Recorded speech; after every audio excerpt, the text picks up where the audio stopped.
semakin optimis, semakin percaya diri dalam menjalani.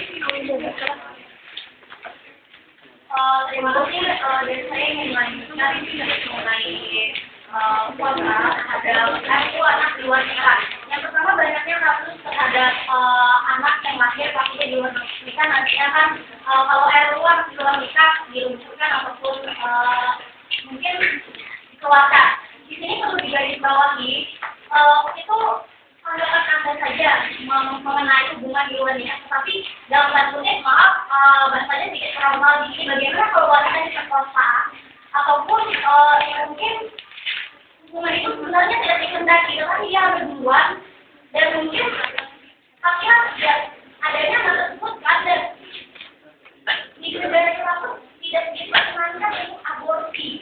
Nah, bagaimana anak tersebut tidak dikeluarkan RUU anak di luar nikah ini? Bagaimana dianya, bagaimana tersebutnya dia, bagaimana tersebut anaknya? Itu saja mungkin dipikirkan untuk generasi kita yang akan datang ini. Bukan mencemooh negatifnya, tetapi kita melihat dari sisi positif. Ada penanggapan menurut saya, ketika dikatakan bahwa RUU tidak perlu diadakan, menurut saya itu tidak tepat sekali, karena RUU tentang anak di luar nikah tidak boleh disatukan karena sebagai manusia yang memiliki mata batin yang suci, Allah sudah bisa membiarkan anak yang dilahirkan di luar nikah yang sebenarnya tidak tahu apa-apa, dengan sudah kacang negatif, yang sebenarnya ini sendiri tidak menginginkan. Jadi kami tetap mempertahankan dukungan kami terhadap rancangan undang-undang tentang anak di luar nikah. Terima kasih.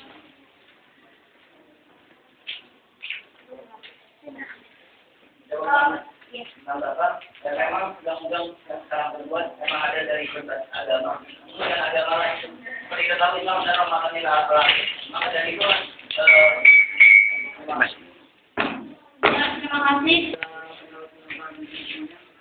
Yang saya garis bawahi di tentang anak di luar nikah. Menurut kami yang kontra karena dengan gurunya undang-undang tentang anak di luar nikah tersebut, maka sama saja melegalkan suatu hubungan di luar nikah atau perzinahan. Kenapa dikatakan seperti itu? Oh nanti mereka yang berhubungan mudah-mudahan di luar nikah itu berkata bahwasanya anak saya itu sah saja, biarkanlah di mana itu kan, maka tidak ada kepastian hukum di dalamnya. Kemudian kalau ingin solusi yang terbaik, kenapa hanya RUU dan bukan dikeluarkan tentang suatu hak yang pasti untuk melarang suatu hubungan badan di luar nikah. Kalau dan di sini masih kita marah, kalau Anda menelaah atau meneliti tentang perbandingan hukum pidana dan perbandingan perdata, sebagian besar lagi mulai diambil daripada kaidah sendiri pada komunikasi dan bukan pula hanya itu negara namanya berdasarkan majelis kawasan menelaah dalam. Dan apabila Anda di situ mendepankan Pancasila atau daripada agama, apa menurut itu adalah salah kita.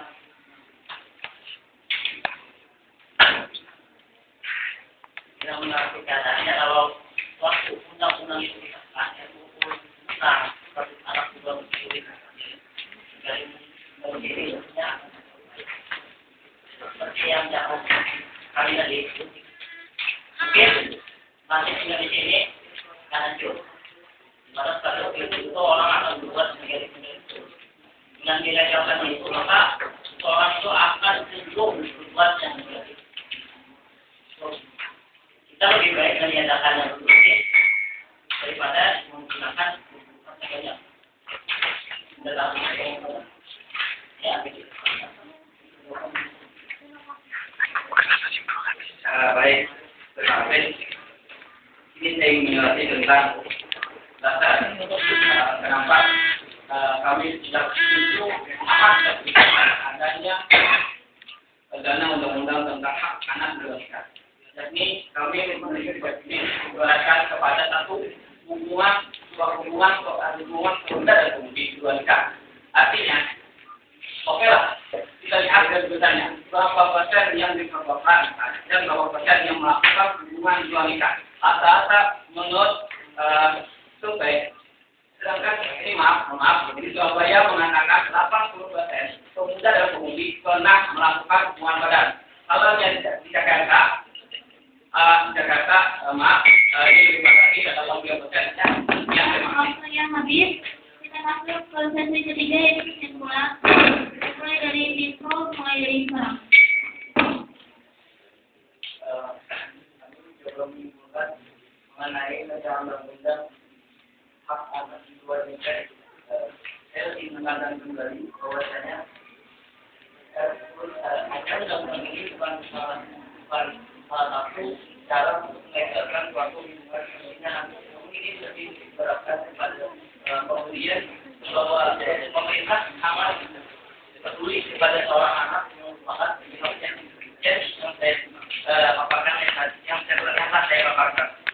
Kemudian jika kita berpikir bahwasanya ini akan menimbulkan kekacauan dan memperburuk suatu keadaan, lebih baik kita berpikir lebih positif lagi. Ini memang sudah terjadi, anak itu telah lahir, dan ini kita lihat di depannya. Mungkin anak itu adalah anak tersebut merupakan suatu agent yang membuat negara kita ini menjadi negara yang lebih berkembang dan bahkan lebih maju dari sekarang ini. Terima kasih. Baik, menambahkan kesimpulannya sedikit. Ditekankan nanti terhadap perlindungan anak dari negara dan juga hak asasi manusia terhadap individu yang ada di Indonesia. Kita tahu Indonesia adalah negara yang mungkin berbasis Pancasila dan menghormati agama yang lainnya. Dan juga pasti kalau dikeluarkannya untuk anak di luar nikah ini pasti harus dilakukan terhadap anak itu sendiri. Tidak mungkin orang meluluhkan dan pasti orang-orang di atas sana mempunyai visi ataupun misi ataupun tujuan dan juga sebab akibatnya sudah pasti dipertimbangkan dan kalau memang ini diusulkan ataupun sudah ada konteksnya ataupun bicara di sini pasti sudah ada baik ataupun buruknya itu dipertimbangkan dan pastinya baiknya itu lebih banyak untuk psikologis dan juga kebaikan dari anak itu sendiri. Coba menambahkan kesimpulannya dari kami sebagai netral. Jadi kita sebagai manusia yang memiliki dua mulut, kami sangat mendukung rancangan undang-undang hak anak di luar nikah karena begitu banyak manfaatnya untuk anak-anak yang tidak beruntung yang dilahirkan di luar nikah. Dengan adanya rancangan undang-undang hak anak tersebut, maka akan membuat anak-anak yang tidak beruntung tersebut lebih percaya diri, lebih optimis untuk menghadapi dunia ini. Jadi dia akan bebas berkreasi dan berkreatif dengan lalunya tanpa ada masalah dan masalah.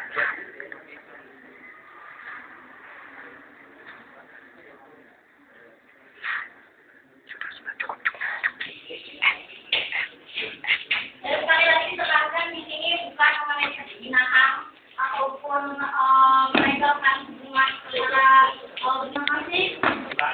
Bahwa apabila orang anak mendapatkan status hak anak sama dengan anak di dalam nikah atau dalam status perkawinan, maka akan memudahkan orang tua menggunakan seseorang untuk berbuat hal-hal yang baik.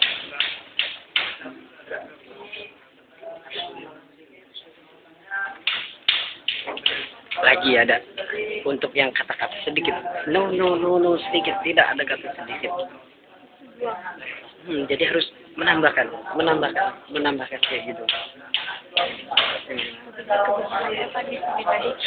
Sedikit menambahkan. Itu maksudnya kayak gitu. Kita cuma menambahkan sedikit, misalnya banyak-banyaknya kayak gitu. Jadi kata-kata itu yang kemarin perlu ada di tapi kan ada kalau lagi ya. Apalagi waktu itu juga intonasi waktu kita ada nih itu mungkin waktu klimaks itu waktu apa permasalahan yang kita angkat itu memang di situ kita harus naik gitu, benar-benar emosinya ada.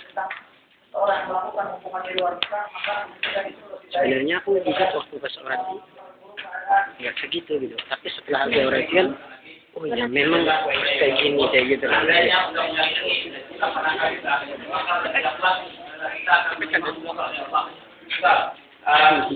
Kalau undang-undang ini disahkan, ada anak mendapatkan haknya sebagai ini undang-undang haknya, maka kita pengaruh otomatis bahwa yang melakukan perbuatan benar dia akan merasa toh anak saya nanti hasilnya legal juga, toh anak saya nanti mendapat hak yang sama seperti yang kawin atau terpisah. Jadi ini kami menekankan kalau kita ada maka ada sama kompromi. Ya, yang namanya di kota kita juga di pemimpinan Nah, yang mau upload kirimkan